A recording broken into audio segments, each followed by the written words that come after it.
O livro de Gênesis é o primeiro livro da Bíblia e a sua história se divide em duas partes principais. Os capítulos de 1 a 11 contam a história de Deus e do mundo inteiro. Depois temos os capítulos de 12 a 50 que realça a história entre Deus e apenas um homem, Abraão, e a sua família. Essas duas partes estão conectadas por uma história que começa no capítulo 12. Esse esboço nos dá uma ideia de como entender a mensagem do livro como um todo e como ela apresenta a história da Bíblia inteira.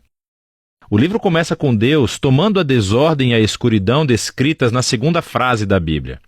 E disso Deus traz a ordem, a beleza e a bondade. Ele cria um mundo onde a vida pode florescer. Deus faz essas criaturas chamadas humanos, ou Adam em hebraico. Ele cria os humanos à sua imagem, que está relacionado com o seu papel e o propósito deles no mundo de Deus. Os humanos são criados para refletirem o caráter de Deus no mundo. Eles são nomeados como representantes de Deus para governar o seu mundo em seu nome, o que, nesse contexto, significa aproveitar todo o seu potencial, cuidar dele e torná-lo num lugar onde ainda mais vida possa florescer. Deus abençoa os humanos. Essa é uma palavra-chave nesse livro. Deus lhes dá um jardim, um lugar onde podem começar a construir esse novo mundo. A parte importante é que os humanos têm uma escolha sobre como vão construir esse mundo, representada pela árvore do conhecimento do bem e do mal.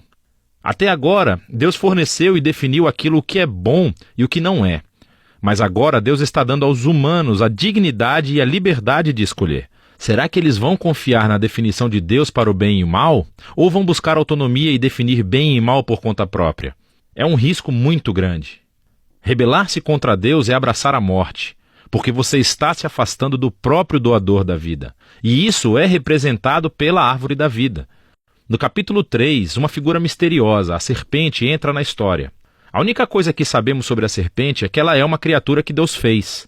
Torna-se claro que é uma criatura em rebelião contra Deus. Ela quer levar os humanos à rebelião e à morte. A serpente conta uma história diferente sobre a árvore e a escolha.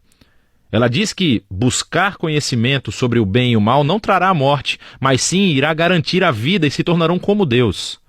Agora, isso é uma ironia trágica, porque sabemos que os humanos já são como Deus. Foram feitos para refletir a imagem de Deus.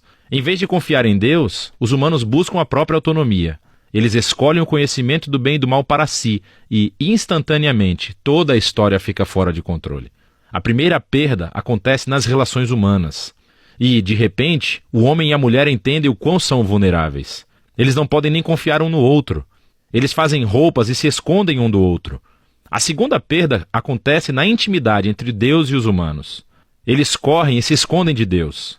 Quando Deus os encontra, eles começam um jogo de culpar um ao outro sobre quem iniciou essa rebelião. E nesse momento a história para.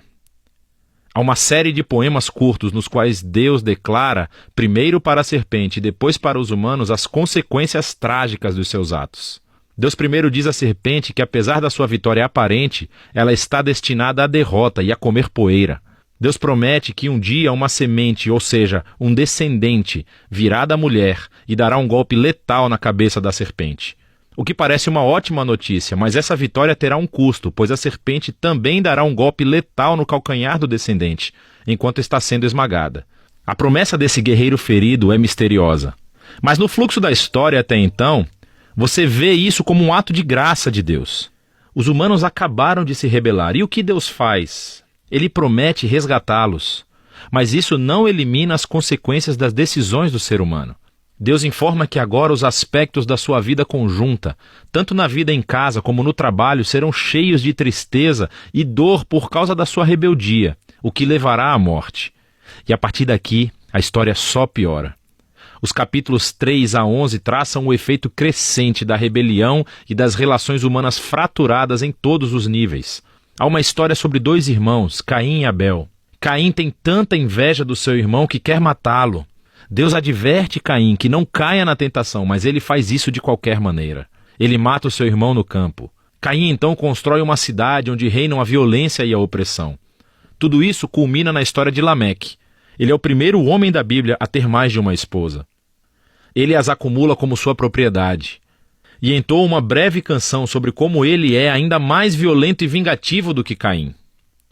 Depois disso, temos uma história estranha sobre os filhos de Deus, que poderia se referir a seres angelicais do mal ou aos antigos reis que alegavam descender dos deuses.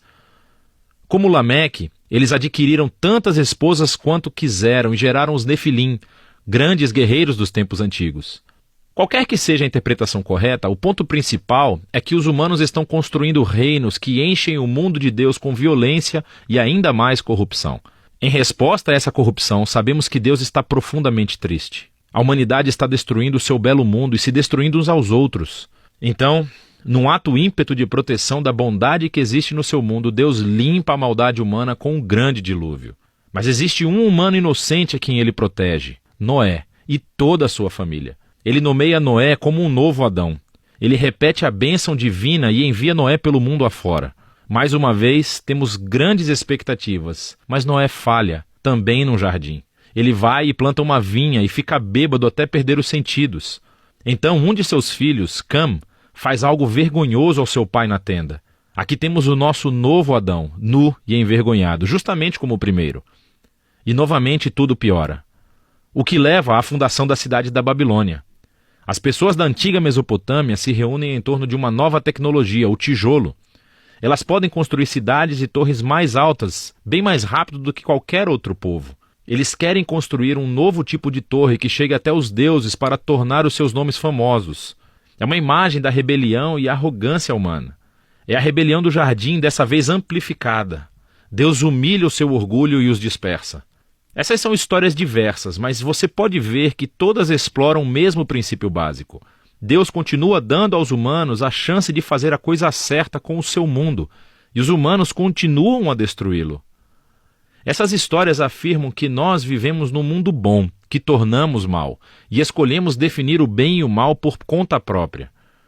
Todos nós contribuímos para esse mundo de relacionamentos rompidos, levado ao conflito e à violência e, finalmente, à morte. Mas há esperança. Deus prometeu que um dia um descendente viria, o guerreiro ferido, que derrotará a raiz do mal. Apesar da maldade humana, Deus está decidido a abençoar e a salvar o seu povo. Então a grande questão é, claro, o que Deus vai fazer? E a próxima história é o elo onde encontramos a resposta. Mas por enquanto, é disso que tratam os capítulos de 1 a 11 do livro de Gênesis.